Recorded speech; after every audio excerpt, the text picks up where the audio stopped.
সৌদিপন্থী বাংলাদেশের একটি শ্রেণী রয়েছে যারা বরাবরের মতোই এমন আক্রমণ চালাচ্ছে আমাদের পবিত্র মাজার শরীফগুলিতে, আমাদের পক্ষের লোকজনের উপরে নানা জায়গায় যে হামলা করছে। আজকের এই অবরোধ থেকে, এই মাদারগঞ্জ থেকে এই সরকারকে বলতে চাই, আজকে যদি এর একটা বিরোধ না হয়, আমরা শেষ পর্যন্ত দেখলাম ঢাকায় যে সুন্নিয়তের জামায়াত হয়েছিল, এই অন্তর্বর্তীকালীন সরকার যে হচ্ছে এই সুফিপন্থী বিরোধী সরকার, এই সরকার সেই জামায়াতে ভীত হয়ে আমাদের রইসউদ্দিন, মাওলানা রইসউদ্দিন ভাইকে তার যে রাজনৈতিক হত্যাকাণ্ড ঘটিয়েছে, আমরা এটাকে অবশ্যই রাজনৈতিক হত্যাকাণ্ড বলবো। এই জন্যই বলবো, আজকে 2 দিন চলে যাচ্ছে রইসউদ্দিন ভাইয়ের এই হত্যাকাণ্ড নিয়ে এই সরকার কোনো মুখ খুলে নাই। কেন সরকারের তরফ থেকে মুখ খোলা হলো না? এটি বাংলাদেশে একটি আলোচিত ঘটনা। বাংলাদেশের মিডিয়াগুলি এবং এমন নৃশংস ঘটনা ঘটিয়েছে, এই সরকার অনতিবিলম্বে রইসউদ্দিন, মাওলানা রইসউদ্দিনের পক্ষে কথা বলতে হবে এবং মামলা নিতে হবে। যদি মামলা না নিয়ে আগামী 24 ঘন্টার মধ্যে এই আসামিদের জেল হাজতে না প্রেরণ করা হয়, আমরা মাদারগঞ্জের এই রাস্তা অবরোধ করে দেব।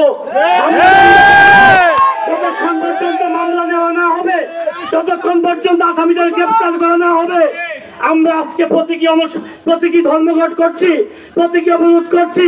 আমি বলতে চাই, আগামী 1 ঘন্টা এই রাস্তা অবরোধ থাকবে। এই রাস্তা চলবে না।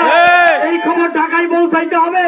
এই গভর্নমেন্টকে বলতে চাই, জনগণের রক্তের উপর দিয়ে সরকারে বসেছেন, বাংলাদেশের শত শত মাজারের উপরে হামলা হয়েছে, একটা নজিরবিহীন বিচার করেন নাই।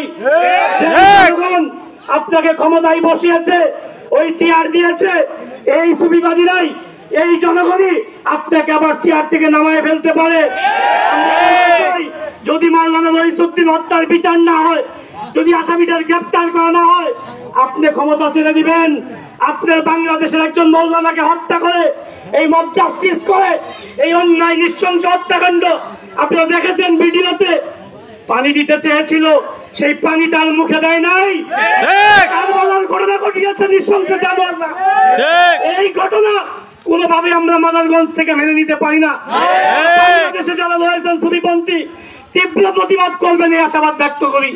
তীব্র প্রতিবাদ করবেন। এটা রক্তে আগুন লাগিয়েছে, এটা আমাদের হৃদয়ে আগুন লাগিয়েছে। মানুষ মৃত্যু পথযাত্রী, তাকে পানি দেওয়া হয় নাই, এমন মৃত্যু আমরা আশা করি না। একটি কথা বলি, বাংলাদেশের পুলিশ, আপনারা একজনকে কাস্টডিতে নিয়েছেন, তার জানমালের নিরাপত্তা দিবেন। নিরাপত্তা ব্যক্তি থেকে তার চিকিৎসা না করে ওই কাস্টডিতে আপনারা তার মৃত্যু নিশ্চিত করেছেন। যে পুলিশ তার চিকিৎসা বহন করে নাই, যে পুলিশ তার জীবনের নিরাপত্তা দিতে পারে নাই, মাওলানা রইসউদ্দিনের জীবনের নিরাপত্তা দিতে পারে নাই, আমরা সরকারের কাছে দাবি জানাই, সেই সমস্ত পুলিশদের চিহ্নিত হয়ে তাদের বরখাস্ত করতে হবে, বরখাস্ত করতে হবে।